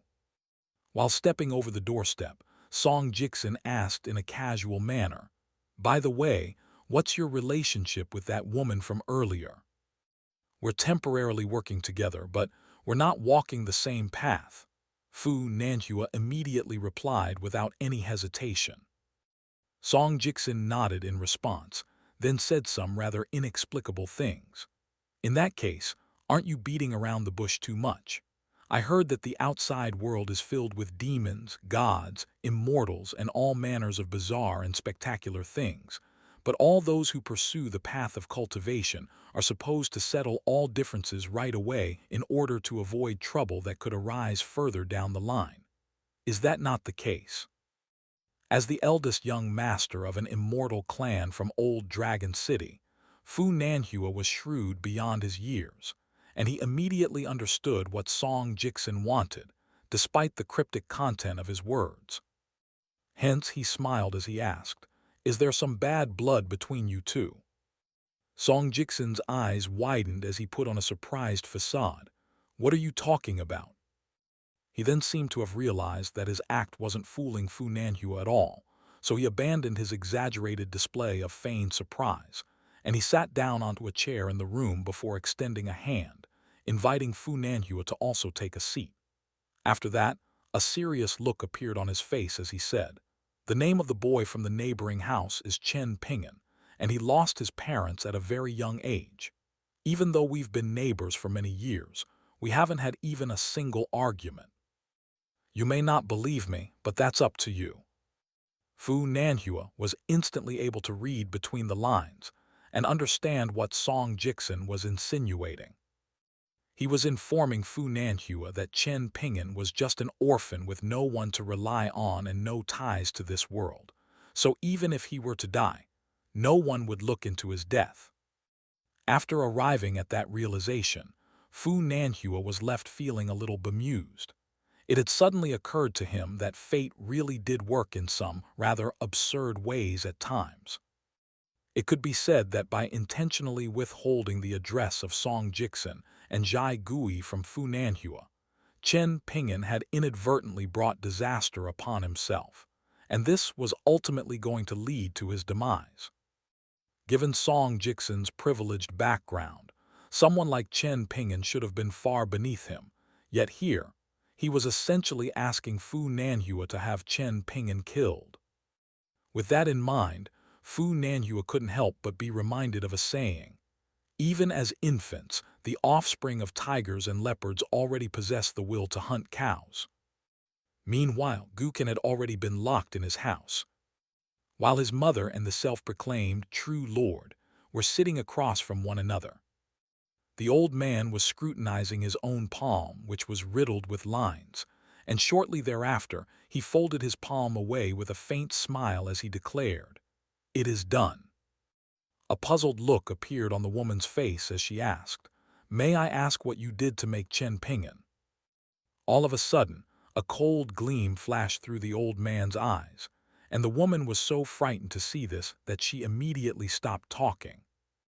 The old man cast his gaze toward the gate of the courtyard, then gently swept a sleeve through the air, conjuring up a light breeze that swirled around the courtyard incessantly. He then explained, "I have only come here as I'm in a very troublesome predicament and had no choice but to journey to this place. I'm not in any direct danger for now, but the longer I stay here, the more. Just as that boy, Song Jiksen, said, too much beating around the bush will only lead to a calamitous outcome. The good thing is that that man has invoked both the resentment of the heavens and the rage of the people. Even though he has already made a huge concession, his ultimate demise will still be inevitable. What a pity! He could have ascended to extremely lofty heights, but instead, everything took a drastic turn for the worse for him, and his current situation is one that is truly tragic to behold. Only by taking advantage of this opportunity was I able to make some plans for your son. Now, I must see if I can put an end to that boy's life while also avoiding future repercussions, by ensuring that no sages or immortals will figure out what's been done here. Only then can I ensure that this new disciple of mine will be able to ascend like the wind on his cultivation journey and ultimately rise to become a dragon." The woman was sweating profusely as she listened in silence. The old man smiled as he mused, "You must think it strange that someone like me, who has dedicated himself to cultivation and the pursuit of the great Tao, would end up being so petty and hostile. In fact, I dare say you're thinking that I'm no better than an uneducated village woman like yourself. Isn't that right?" The woman hurriedly lowered her head as she replied in a trembling voice, "I wouldn't dare to think such insolent things." The old man merely smiled and didn't say anything further, waiting in silence for Kai Jinjian's arrival. On the path of cultivation, there was no limit to the power that one could obtain. Kai Jinjian regarded the residents of the town as ants, but in the eyes of a true lord, she and Fu Nanhua were nothing more than mere ants themselves, and there was no need for him to reason with an ant that he could easily stomp into the dirt.